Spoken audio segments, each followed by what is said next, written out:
We're back with another video. I was working this morning and surprised there was a lot of Starbucks and Dunkin' orders, so I did a few of those this morning. One interesting situation was there was a Dunkin' order and I looked and there's no drinks on it, which is surprising. I mean, usually people get coffee or whatever, and so I looked again. There was no drinks. So this was on Uber Eats, so I picked it up. It said meet at door. So usually if it's house and it's on Uber Eats, it says meet at door. I mean, most of the time they just say leave it at the door, so I don't know. I was just gonna leave it at the door. So I get there, I get to the porch, I was setting it down, I was gonna, you know, say complete delivery or whatever. This guy just sprints from his backyard. Just sprints, and I'm like, whoa, where'd you come from? And he's like, I'm here. And so I give it to him and he goes, where's my drink? And I go, let me show you something.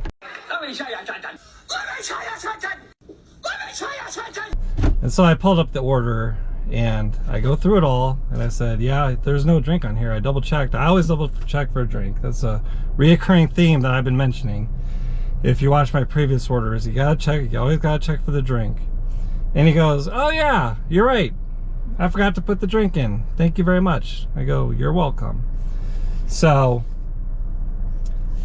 yeah, always check for the drink.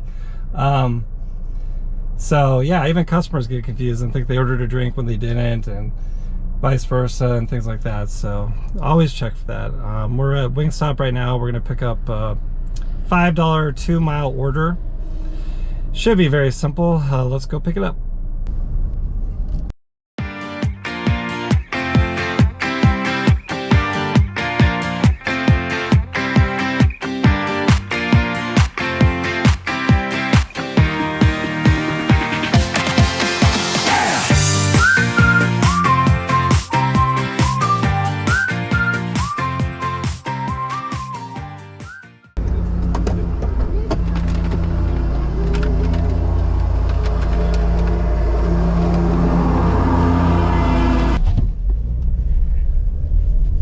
All right, we got that Wingstop delivered. Wingstop, it's not good to pick up there. They're really slow, and I don't know how long it takes to make wings or whatever, but they've always been slow for me.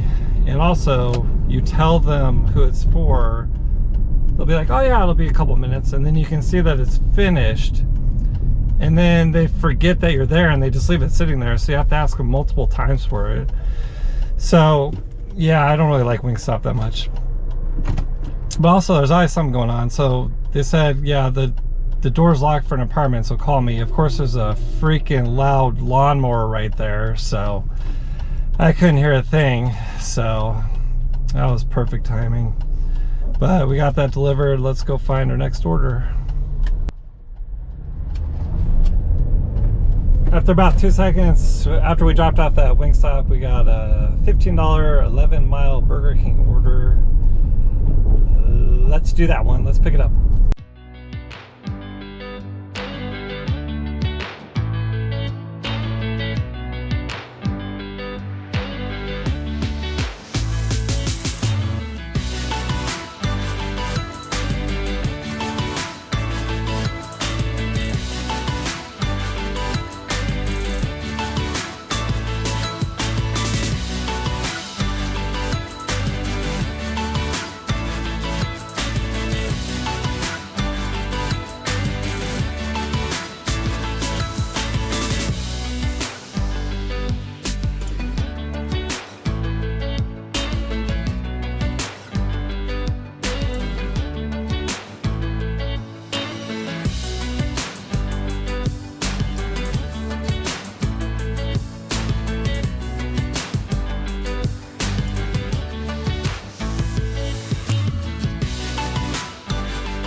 Got that dropped off. As you can see, we're out in the country. We're way out here, which I actually like. The problem is that, man, these gravel roads are sketchy. Like, I don't know why there's all these, like, I don't know if you saw the white rocks, but those are like really bumpy, and I don't know why they do that, but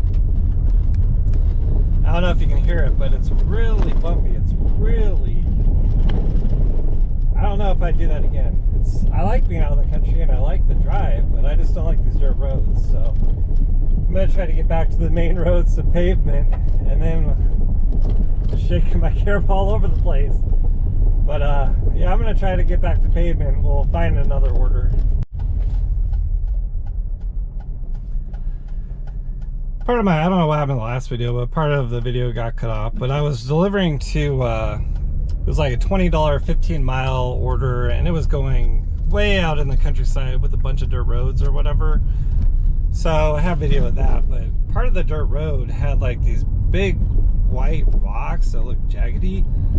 It felt like my tires were gonna be popped at any minute. It was weird. Like, I'm pretty used to dirt roads and everything, but this, I don't know why they put those big white rocks there, maybe to keep the road from eroding or whatever, but it was pretty interesting. And I'm not gonna lie, it was not very fun to drive on those white rocks. But and that wraps up that video. It was about 4.5 hours, about $70. So staying in that range for my market area. Still trying to figure out how to increase my dollar per hour, lower my mileage and things like that.